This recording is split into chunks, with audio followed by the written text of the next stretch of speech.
going to move on to our next guest, Steve Coryell, Media Data Network. All right, Steve, welcome to the show. Thanks for being here. Thank you, Mark. Good to be here, buddy. All right, give us some background on who you are. It's pretty impressive to me what you've done, and then let's move into AI in the entertainment industry and what Media Data Networks does.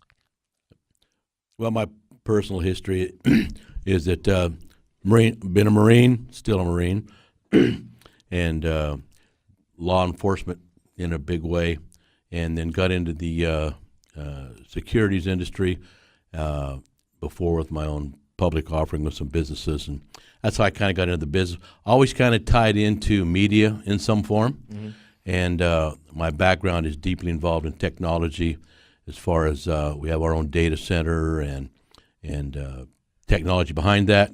And although I'm 66 years old, I hope that I can keep up with some of these millennials that are moving about the same speed. Oh yeah, you're leading the path on this one. We had lunch. Well, and we briefly talked about that. The bridge that's there for the men and women of our age to try to keep up is difficult, and that was actually the reason and the brainstorm behind why we started Media Data Network. Okay, tell me about Media Data Network. So Media Data Network itself is the IT part to provide that to small to medium-sized media companies, whether they've produced television shows or sitcoms or movies, or they've got a bunch of what we call media content in the can. It's never been seen, never got out, because the most difficult part, and it's as amazing it may sound, I run into it all the time, they spent $3 to $5 million and produced this beautiful show and no money put aside for marketing. It was all about the entertainment, and all of this content is sitting there. The world has never seen it, and it's beautiful. 3 times in the last 10 days, I've run into that situation. Yeah, so the build it, they will come doesn't really apply in the real world. It does not. But, artists do it because it's their love. But the fact of getting it out to where the public can enjoy it is a whole new trick. So although I call us the IT behind the media company, right, it's as much involved in marketing and learning and behind the media company itself. So there's a lot of struggling medias, especially as the horizon changes with the big monsters, the Googles and the Netflixes and all of that become involved. For smaller people, you can jump onto the big wagon and become part of the 10 million net shows that are on or channels that are on Google, or you can get to a little smaller and get more unique. A couple of magic things that make us different is Media Data Network, we're backed by an AI platform with NVIDIA. We use their GPU for those who understand what that is. So nobody knows what a GPU is. It's okay. They don't need to know, except that I need to know on their behalf. Okay. And what it does is it allows us to do millions of transactions a second to identify other users or people interested in the product or whatever that artist has designed, to find something that goes to them. And so it becomes a whole new opportunity. And the fact that we provide this all on our own cloud, so instead of their content being available to be downloaded, stolen, copied, hacked, we don't allow that because ours is a subscription-based cloud. And so let me get this. If Sony was using your services, none of that would have happened to them. That's correct. Where they got problem is they released that to the public who then had it. But if they knew and they did not control who was able to see their content, that's the secret. So as a subscription-based OTT, over-the-top network, and on our cloud, that your actual content will reside on our private cloud. So when you have your media company and us providing all the back end, including the security, by the way, for that cloud, that when they sign up, we know who's watching your show. They paid us to do that, and we paid, and you made money on that. And so we know who's watching it, how often they've watched it, if they've copied it, if they sent it, how often they've sent it to other. So you have to be part of that. So we control that, and control is a strong word, but we monitor that. And so as you begin to build your own media company and your content that you provided, and say, okay, now we can start helping you. Maybe you ought to do another show about XYZ, purple elephants, because there was a lot of people talked about purple elephants when they watched your show.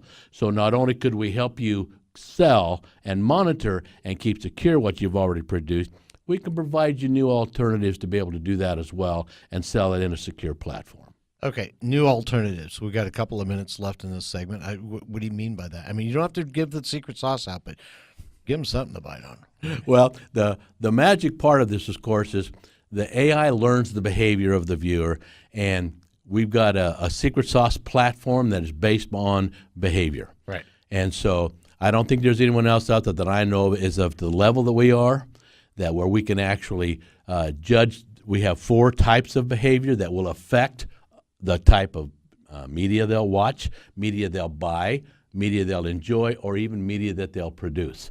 And so we can actually sell, and the whole point is the larger the world gets, the smaller the world gets. So the more people, the billions of people on this world, when someone like Google says we have 2 billion users, well, what does that mean to me? Well, I live in Dallas. Well, what's important to you is someone in Dallas likes this. Someone in Dallas will watch this. So the bigger we get, the tighter that community is going to get, and you're going to start seeing media start focusing on that because the number of viewers are less required today to be as profitable as it was in the old days. So instead of needing 3 million viewers, you can do 100,000 subscribers, and that's who our market is. Media companies that got followers already will start with their followers, plant those seeds, and build from there. Right. So now it really is quality. Pure All and about pure quality. and followers that enjoy your specific topic, and we'll find others on this planet that enjoy the same type topics that you do. Steve, that Ed Baxter, Bison Creek Capital, that kind of brings a question up there, somewhat of a paradox. How do you push out and can create a bigger audience at the same time where you're restricting that audience? The point comes from the subscriber base initially that you have. They have friends and family. We can do analysts, AI, deep learning, and algorithms that find out that they live in Dallas and they like purple elephants, and so does somebody in Scottsbluff, Nebraska. And we can find those and tab those because of those likes and dislikes without ever actually interfering in a person's privacy. Looks like we've had a little issue with the sound. Mine dropped out for a second. All right, let's do this. Let's go to a commercial break, and on the other side of that break, Steve, let's talk more about what is so important about AI, how you're working with your media companies to keep you and them ahead of the pack on all the rest of the dinosaurs that are filling the room. Be happy to do that. All right, we'll be right back on the other side of this break with Stephen Coryell, founder, CEO, Media Data Network. You've been listening to CEO Money with Michael Yorba, and this segment is brought to you by Tycon Partners.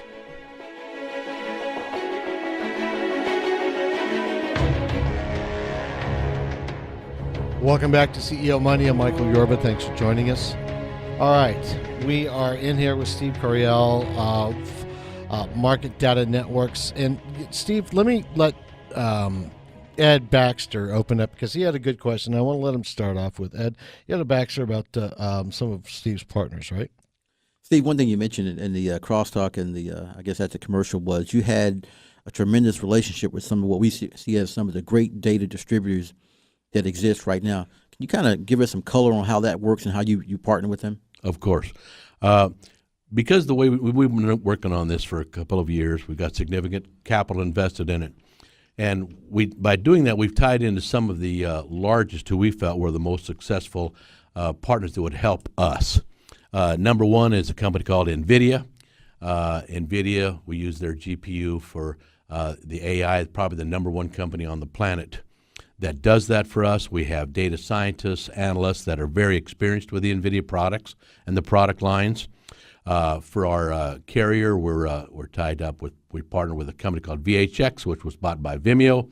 And as you know, Vimeo was originally bought Livestream.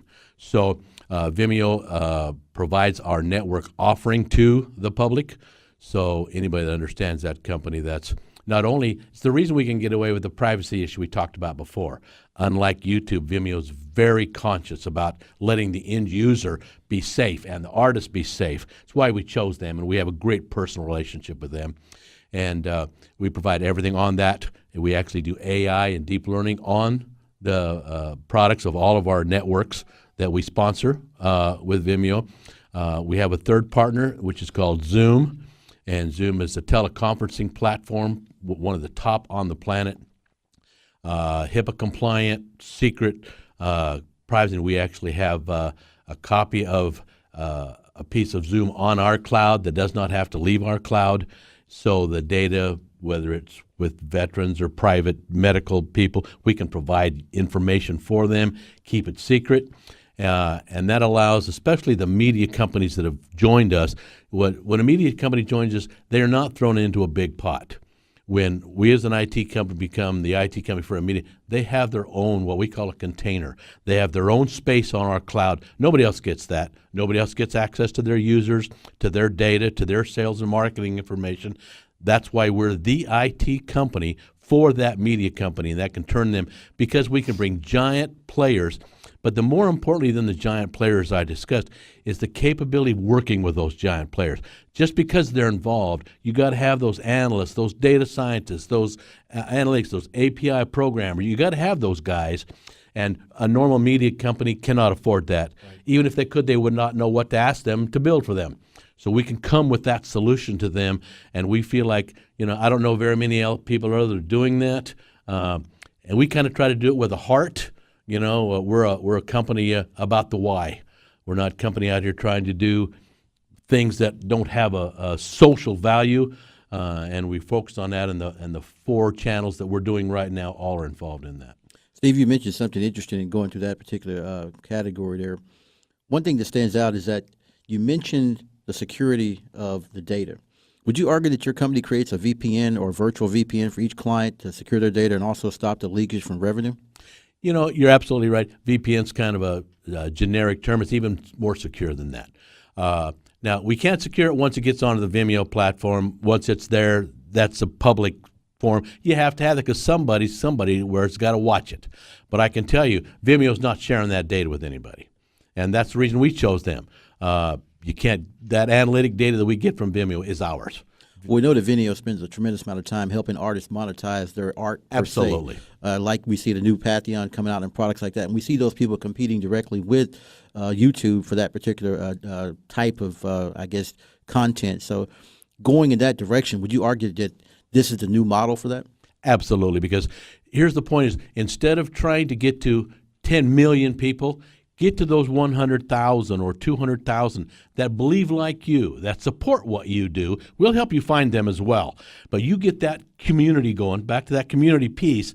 200,000 subscribers that believe in what you do will make you far more money than any YouTube channel that you get. You could have 40 million people compete. That's not where that money's at. The money's at that community and privacy and security between you and your people.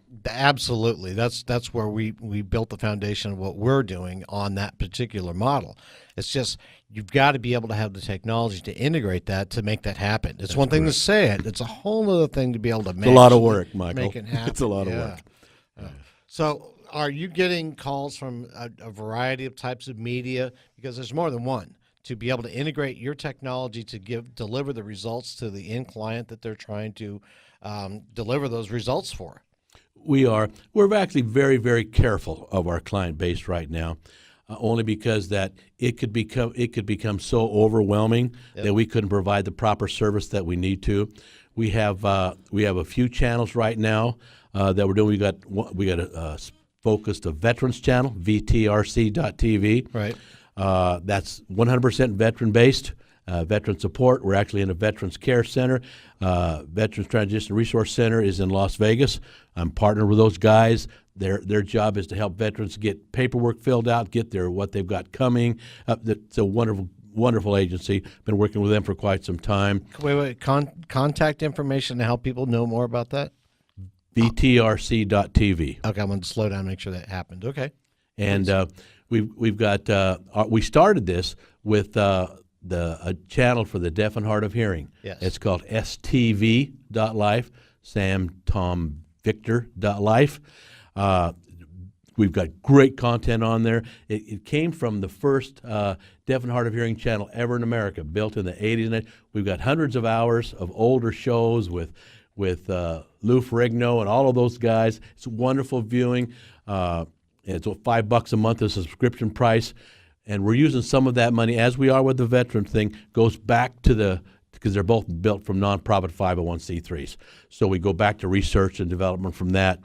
We're launching a child's network. It's called Lilybug TV, and it's just going to be for children, children's stories. It's not.